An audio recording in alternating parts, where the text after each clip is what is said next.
বিজেপির বিরুদ্ধে লড়াই করতে চান তারা আমার দলে যোগদান করতে পারেন, তবে এই মুহূর্তে কথা চলছে আইএসএফ ও মিমের সঙ্গে।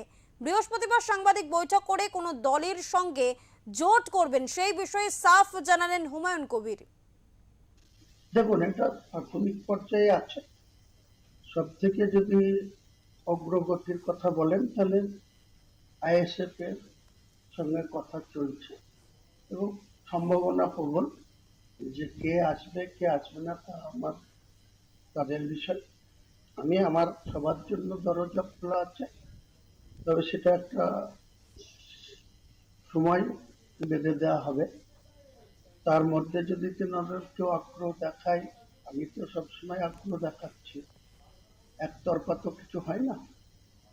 তো সবার জন্য দরজা খোলা আছে যারা বিজেপি এবং টিএমসির বিরুদ্ধে রাজনীতি করতে চাচ্ছেন বা করছেন, খোলা আছে। কিন্তু অগ্রগতিটা আইএসএফ এর সঙ্গে আগাচ্ছে, সেই সঙ্গে মিমের যারা দায়িত্বে আছেন রাজ্য পর্যায়ে তারাও কথা চালাচ্ছে। কি হবে আপনারা সময় মতো জানতে পারবেন।